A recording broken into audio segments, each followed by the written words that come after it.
ये कहानी एक गरीब लड़के राजू की है। राजू का परिवार बहुत ज्यादा गरीब था। राजू एक छोटी मोटी नौकरी किसी फैक्ट्री में करता था, जहां उसे सैलरी नाम मात्र की मिलती थी। उस सैलरी से परिवार का गुजारा बहुत ही मुश्किल से होता था। घर में सभी परेशान थे क्योंकि काम करने वाला एक ही था और खाने वाले 5 लोग। माँ बाप के अलावा एक छोटा भाई, एक छोटी बहन भी थी, जिनका खाना पीना, दवाइयाँ, पढ़ाई लिखाई, इन सब का खर्च राजू को ही करना पड़ता था, जिससे राजू भी काफी परेशान रहता था। घर से कंपनी काफी दूर थी। बस का किराया ना होने की वजह से वो साइकिल से आना जाना करता था। रोज की तरह राजू कंपनी से अपनी साइकिल से घर वापस जा रहा था। रास्ते में एक नीम का पेड़ पड़ा, जहां रुककर राजू ने सोचा थोड़ा आराम कर लूं। आराम करते करते परिवार के बारे में सोचने लगा। तभी वहां अचानक से एक लड़की आ जाती है। लड़की देखने में बहुत सुंदर थी। लड़की राजू को देखकर मुस्कुराती है, लेकिन राजू उसे देखकर डर जाता है।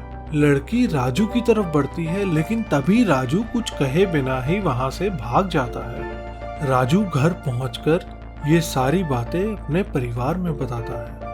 उसके घर वाले कहते हैं, बेटा लड़की से दूर रहना, बिल्कुल भी विश्वास मत करना।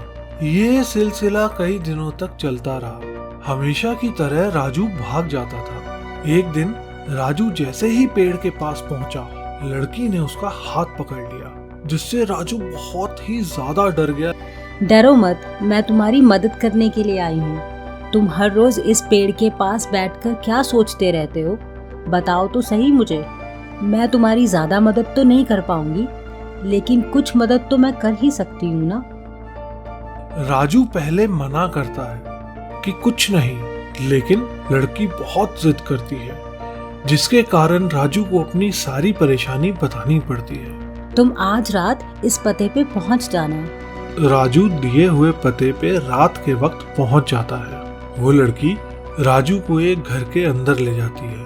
लड़की एक बड़ा सा बैग देती है और बोलती है, बिना देखे इसे घर ले जाओ और दोबारा यहाँ मत आना। राजू वहाँ से सीधा घर जाता है और बैग खोलकर देखता है तो उसमें बहुत सारा पैसा होता है। राजू इससे अपना व्यापार शुरू करता है और कामयाब इंसान बन जाता है। पूरा परिवार खुशी खुशी रहने लगता है। एक दिन राजू सोचता है, जिसकी वजह से मैं कामयाब हुआ हूँ, उसे धन्यवाद देना तो बनता है। राजू उस घर में पहुँचता है तो देखता है कि उस लड़की की तस्वीर दीवार पर टंगी है, और वहाँ के लोगों से पूछे जाने पर पता चलता है कि उस लड़की की मौत तो कई साल पहले ही हो गई थी। राजू सोचता रह गया, उसे आत्मा कहूँ या इंसान।